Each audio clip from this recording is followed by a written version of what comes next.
My parents were against my marriage, so they sold me into slavery, and while I was there, my wife was cheating on me. Hey everyone, before I start, I just want to say, if you're here, please consider subscribing, liking, and turning on notifications. It really helps, and I've noticed that most people don't stick around until the end. So if you enjoy these stories, support the channel.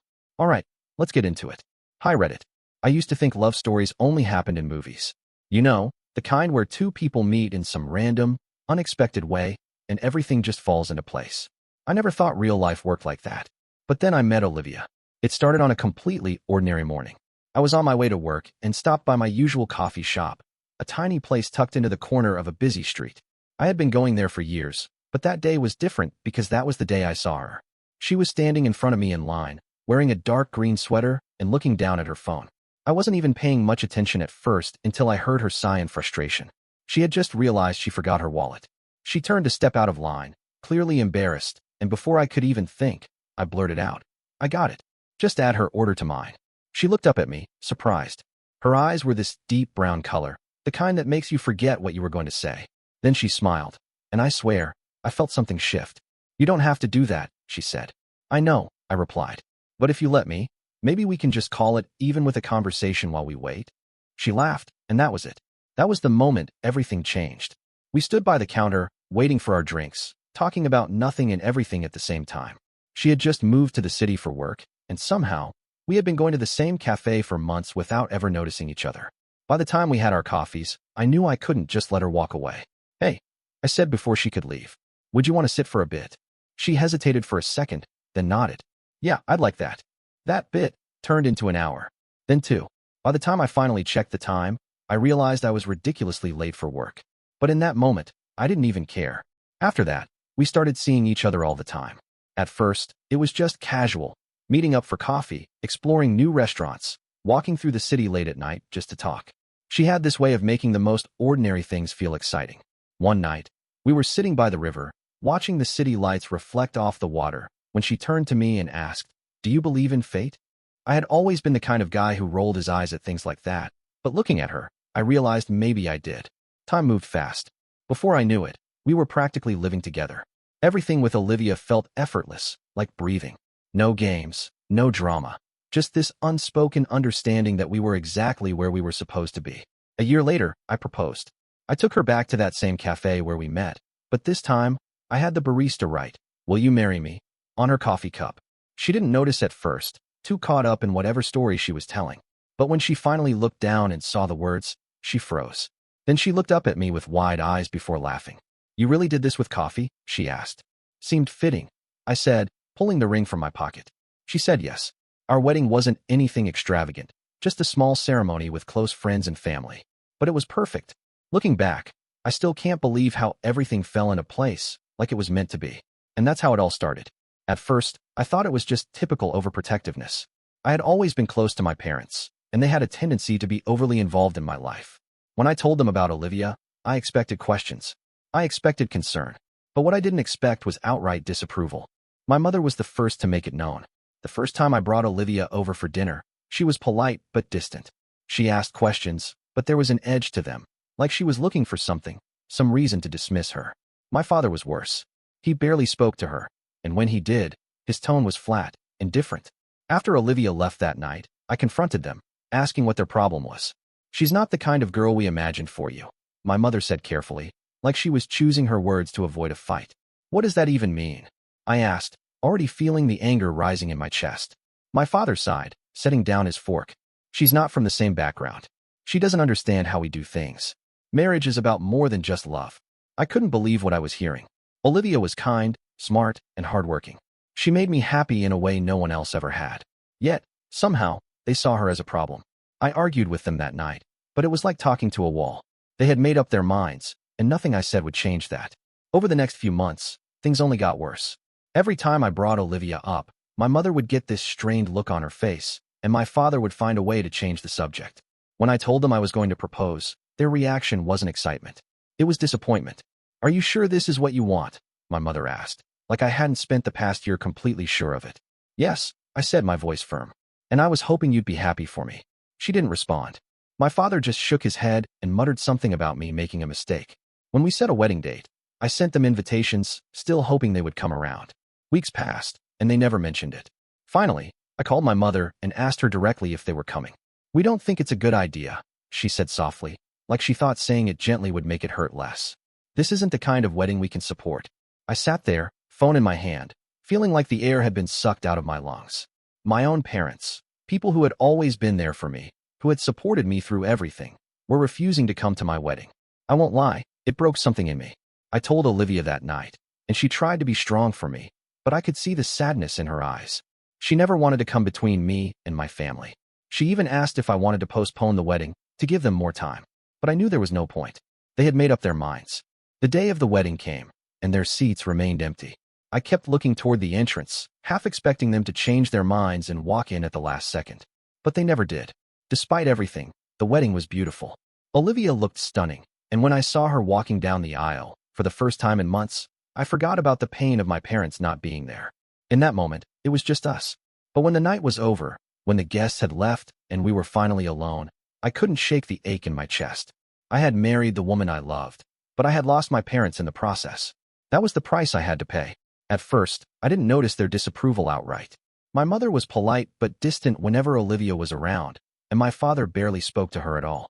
I tried to convince myself that they just needed time to warm up to her, that they were being cautious because they wanted to make sure I was with the right person.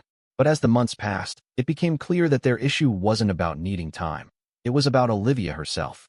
One night, after a tense family dinner where my parents barely acknowledged Olivia's presence, I decided to confront them. I waited until she had gone home, and then sat down in the living room with them, determined to get to the bottom of it. "Just be honest with me," I said, my voice calm but firm. "Do you not like Olivia?" My mother glanced at my father, like she was waiting for him to speak first. When he didn't, she sighed and looked at me with something close to pity. "She's not who we imagined for you," she said carefully. I felt my stomach tighten. What does that even mean? My father set his glass down on the table and exhaled through his nose. "She's not the right fit, Liam. She doesn't come from the same background. She doesn't understand how we do things. We just don't think she's the right person for you." I stared at them, trying to process what I was hearing. "You don't even know her," I said. "She's smart. She's kind. She makes me happy. Isn't that what matters?" My mother shook her head. "Marriage isn't just about love, Liam. It's about family, values, stability. You might not see it now, but down the road, you'll realize she's not the right choice." Their words felt like a slap. They weren't just skeptical. They had already decided that no matter what Olivia did, she would never be good enough for me in their eyes. For weeks, I tried to make them see what I saw in her. I invited them to dinners, hoping they would get to know her better, but every time, they remained distant, uninterested. I asked them outright what their problem was, but they only repeated the same vague arguments about different values and not fitting in. It wasn't just disapproval. They didn't want to see us together at all. The night I told them I was proposing to Olivia, I expected resistance, but I didn't expect what happened next. My father stood up from the table and looked me dead in the eye. "If you marry her, Liam, don't expect our support." I felt something inside me snap. "Are you serious?" My mother's voice was softer, but no less firm. "We're saying this because we love you. We don't want you to make a mistake." "A mistake," I repeated, barely able to believe what I was hearing. "Marrying the woman I love is a mistake." Silence stretched between us. My father crossed his arms, his face unreadable. "If you go through with this, just know that we can't support it."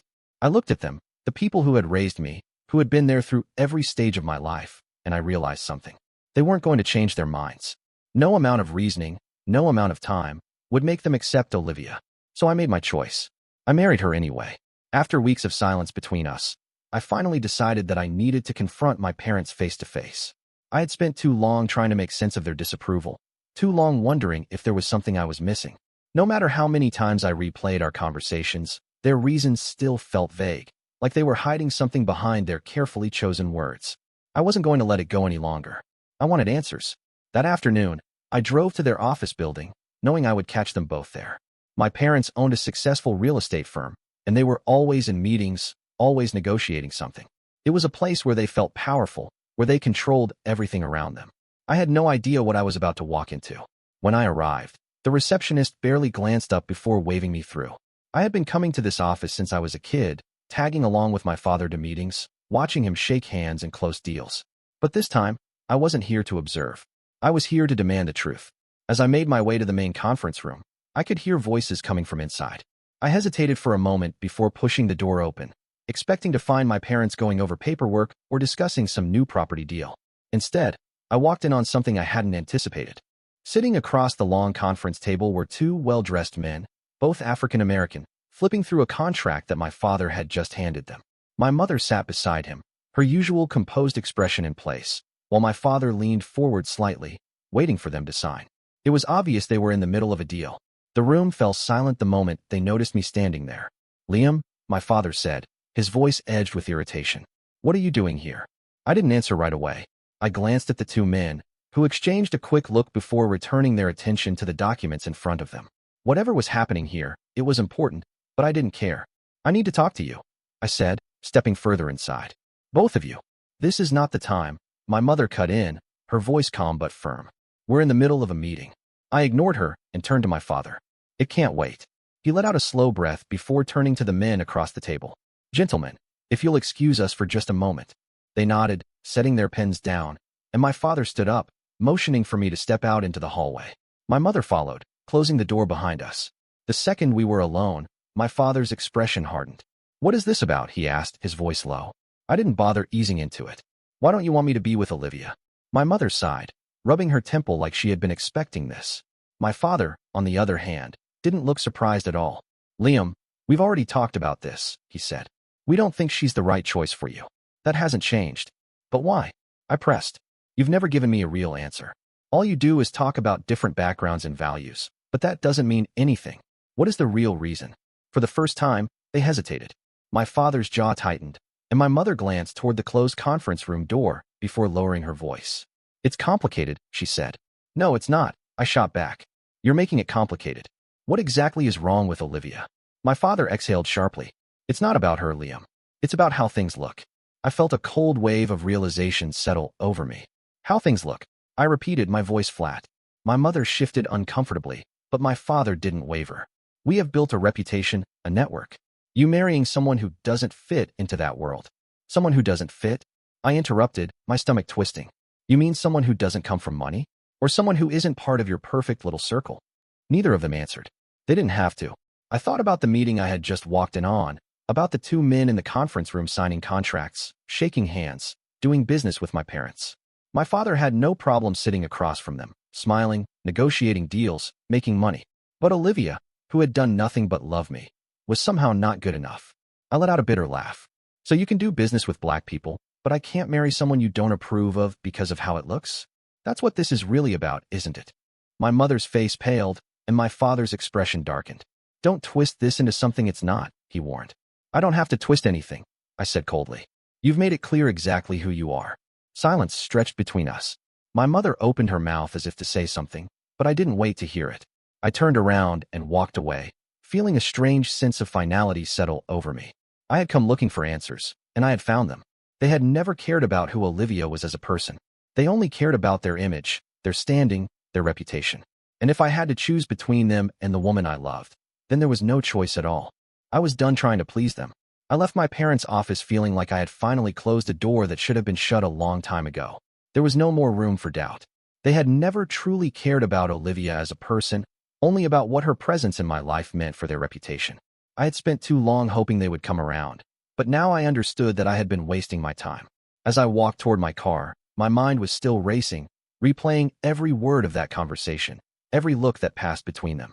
I was so lost in thought that I barely noticed the black SUV parked a few spaces away. It was only when I heard footsteps rushing up behind me that I realized something was wrong.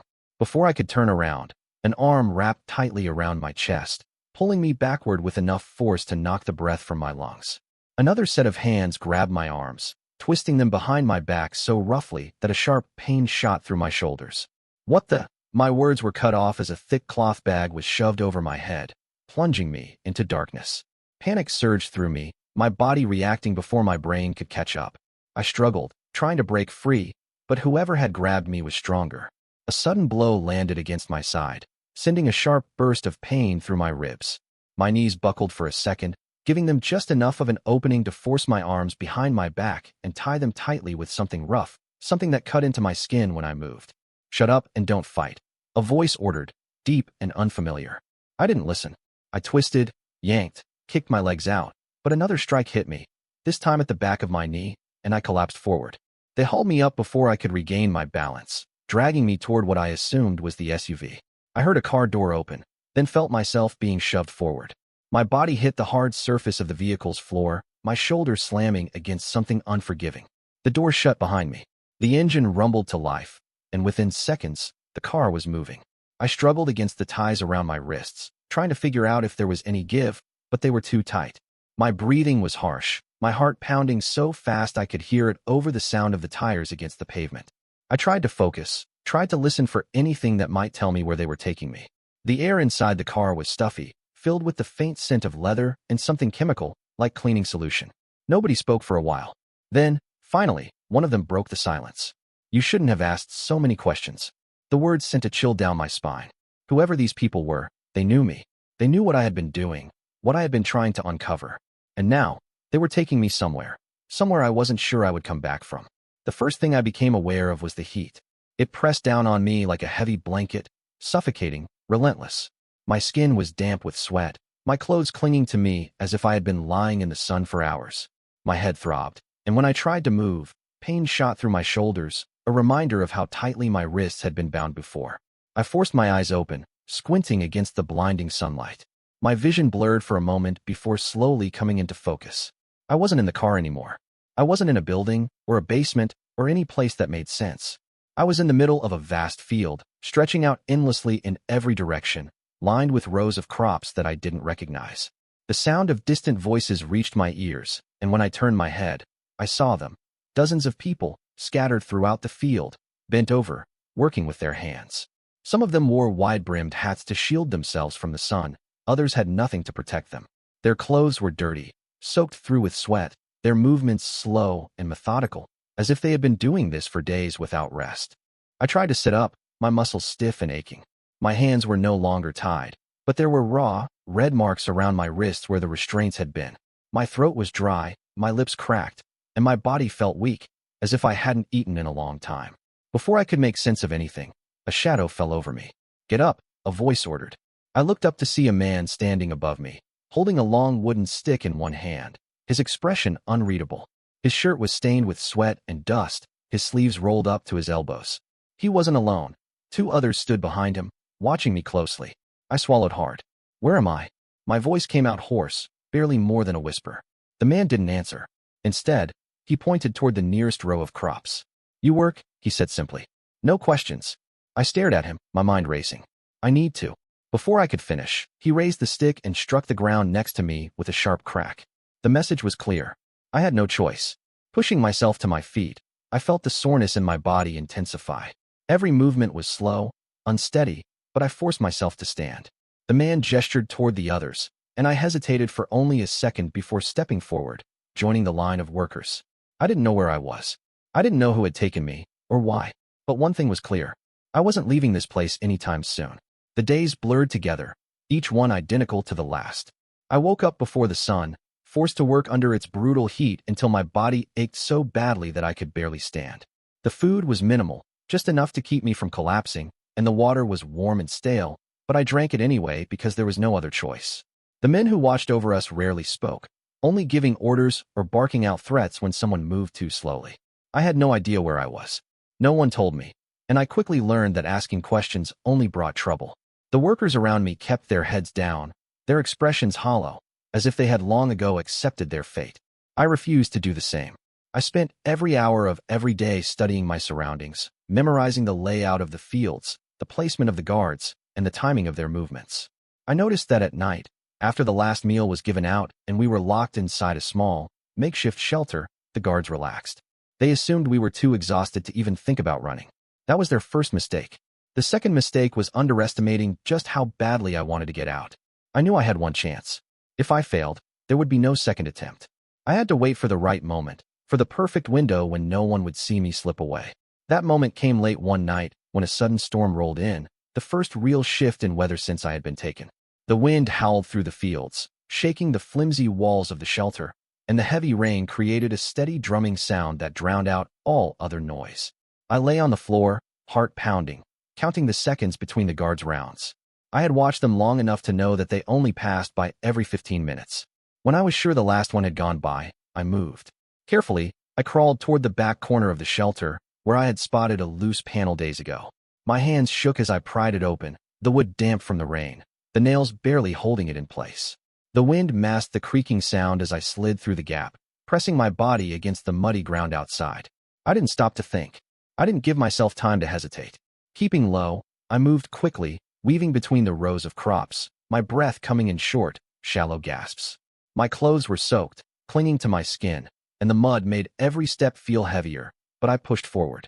In the distance, I could see the faint outline of a fence, stretching far in both directions.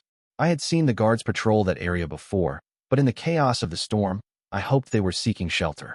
I forced myself to move faster, ignoring the burning in my legs. Every second that passed was a second closer to freedom, or to getting caught. As I reached the fence, I gripped the slick metal tightly, searching for a way up. I had no tools, no rope, nothing to help me climb. But then I saw it. One of the wooden posts had rotted at the base, weakened by time and weather. This was my only chance. With every ounce of strength I had left, I started to climb.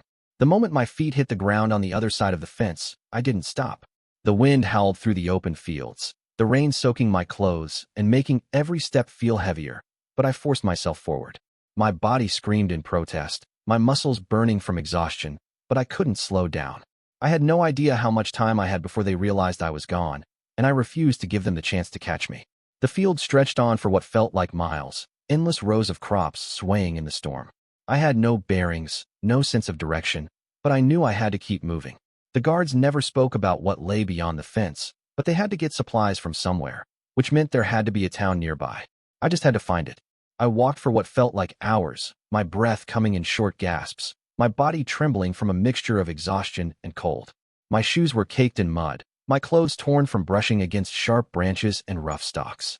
The storm began to fade, leaving behind a thick mist that clung to the ground, making it even harder to see where I was going.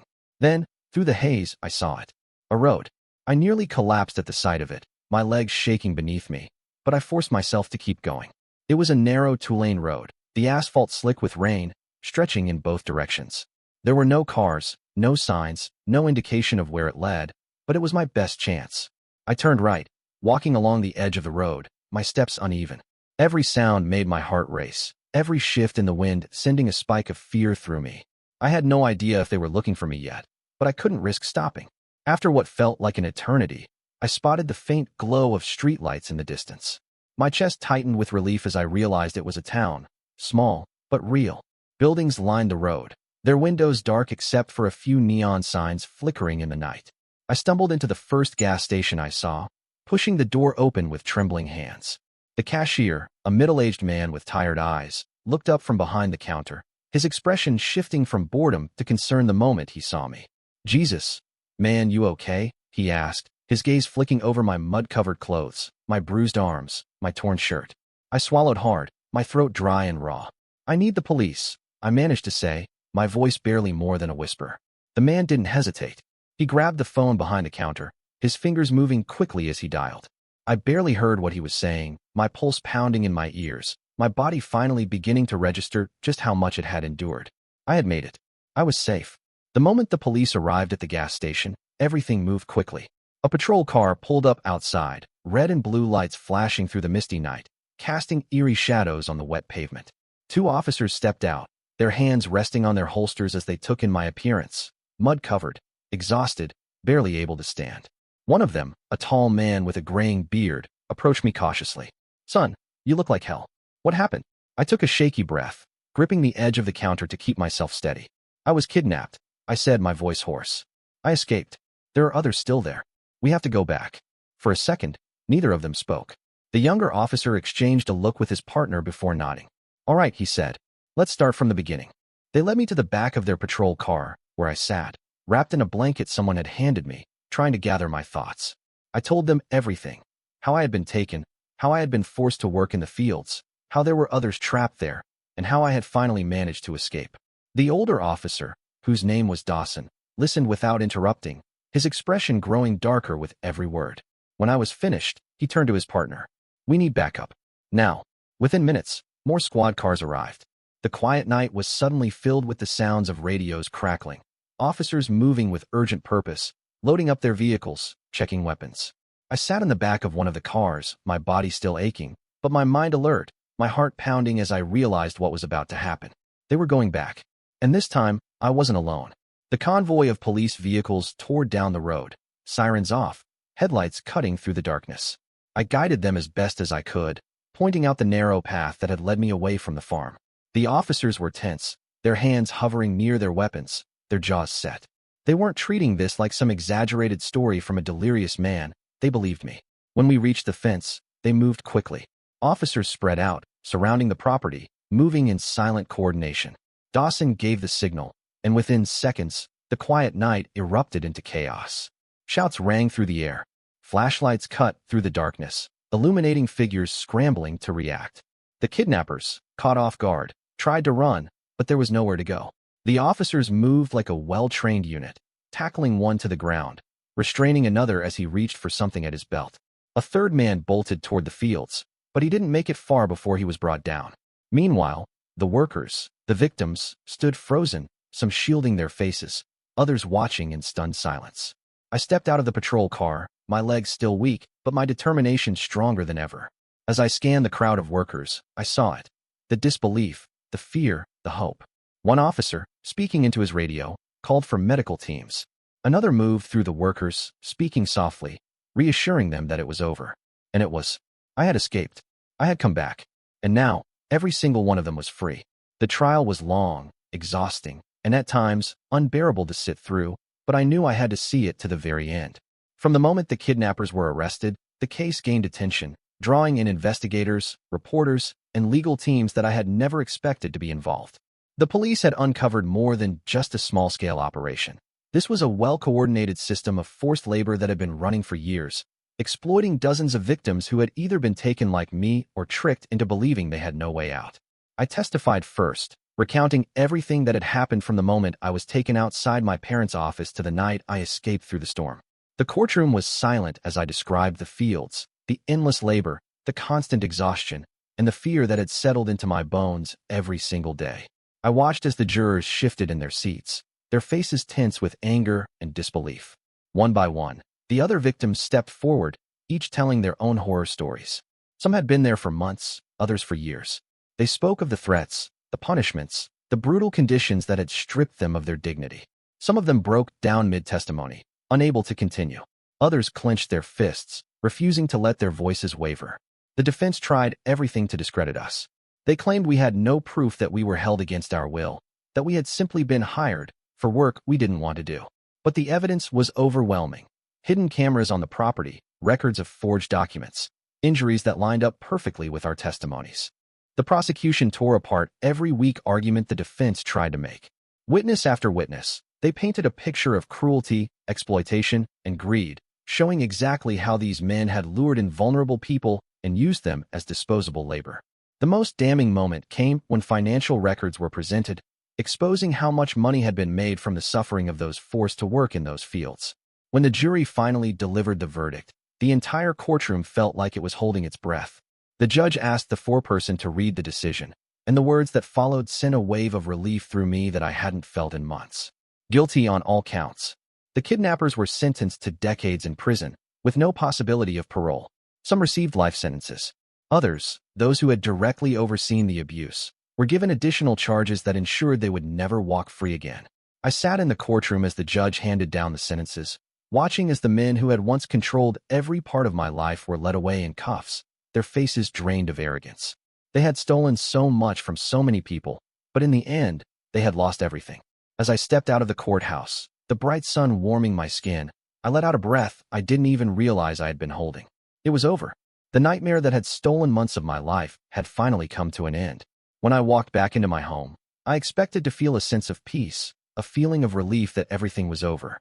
But instead, there was an emptiness that I couldn't shake. The kidnappers were in prison, their operation dismantled, and the other victims were finally free. But one question still lingered in my mind, a question that refused to let me rest. How had they known where to find me? The thought had gnawed at me for weeks, from the moment I escaped to the day the trial ended. The men who had taken me hadn't just grabbed me at random. They had known who I was, where I would be, and exactly how to get me alone. It wasn't a coincidence. I couldn't ignore the sick feeling in my gut any longer. I had to face the truth. I hired a private investigator, someone who had worked with the police before and knew how to dig into financial records, phone logs, and business dealings. I told him I needed answers, no matter how ugly they were. It didn't take long before the truth came out. My parents had done this. It wasn't just about disapproving of my marriage to Olivia or about their obsession with their reputation. They had orchestrated the entire thing, handing me over like I was nothing more than an inconvenience they needed to be rid of. The investigator traced financial transactions linking them to one of the men who had overseen the forced labor ring. A large payment had been made days before I was taken, under a name that was connected to my father's business. They had sold me. The moment I saw the evidence, something inside me broke.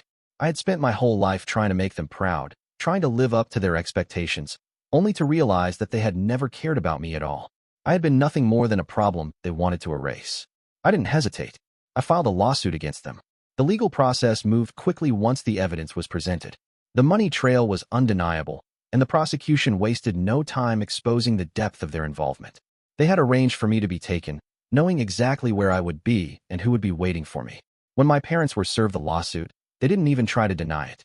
My father remained silent, his face unreadable, while my mother had the audacity to look at me with something close to pity, as if she expected me to understand.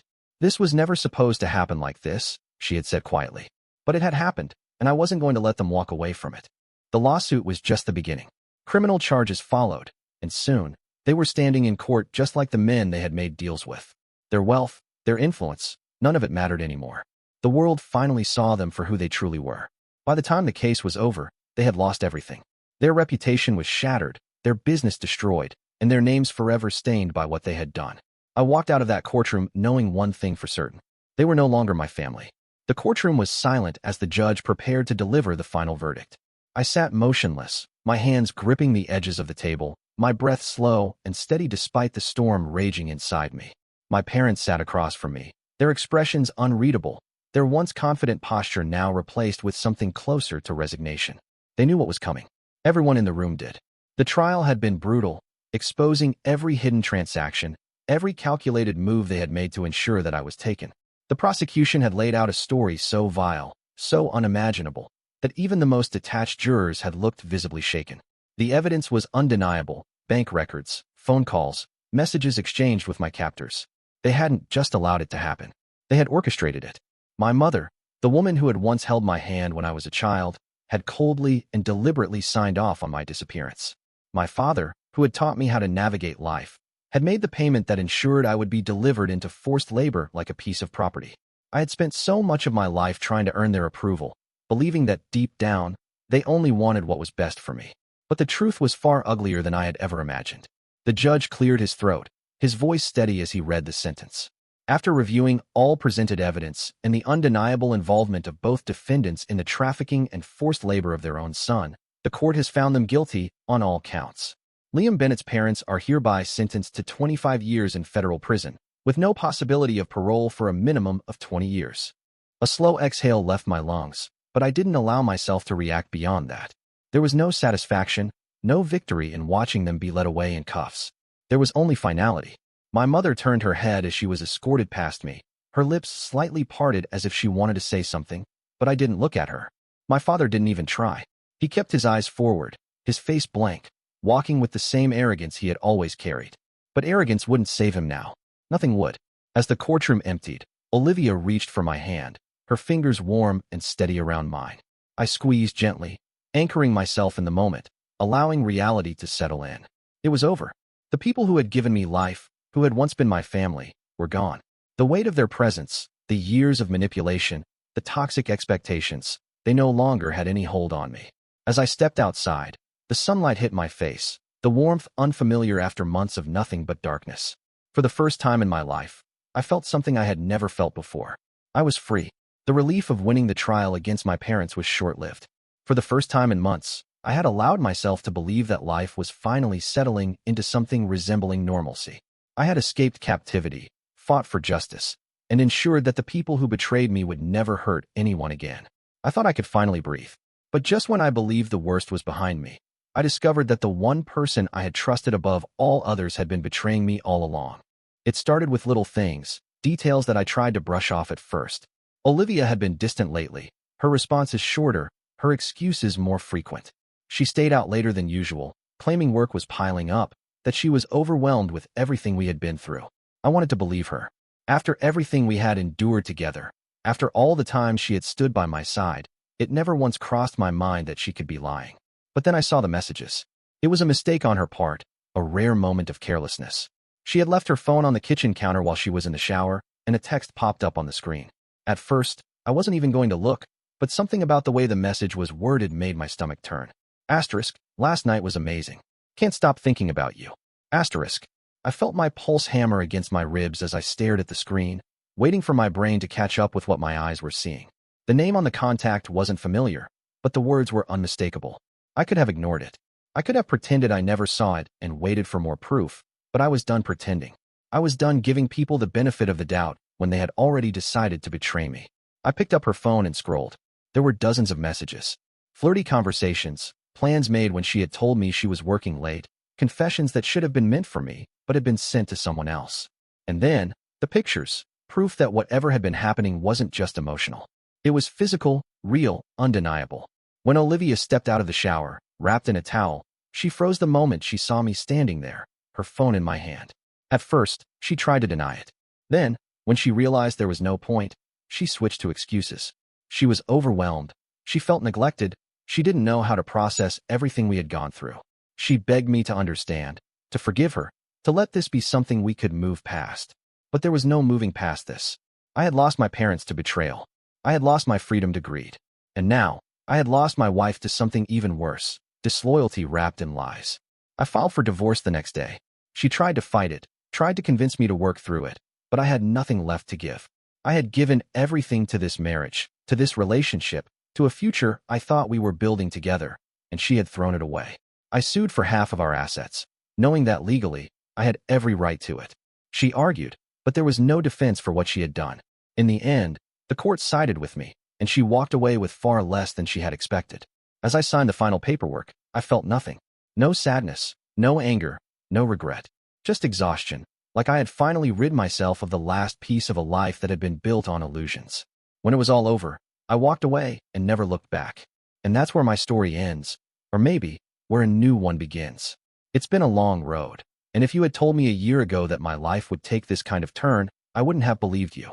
I went from being someone who thought he had everything, a loving wife, a stable life, a future mapped out, to losing it all in ways I never could have imagined. My own parents sold me into slavery, my wife betrayed me, and I had to fight tooth and nail just to get my life back. But in the end, I made it out. I'm still standing. Now, I want to hear from you. What would you have done in my situation? Would you have cut your parents off the moment they disapproved of your marriage? Or would you have tried harder to make them accept it? If you found out that someone you trusted had set you up like that, how would you have reacted? And as for Olivia, do you think there's ever a situation where cheating can be forgiven? Or is it always a deal breaker? Let me know what you think. I'm genuinely curious to hear different perspectives on everything that's happened. And if you've ever been through something similar, I'd love to know how you handled it. Thanks for sticking with me through this. It's been a wild ride, and I appreciate everyone who took the time to listen.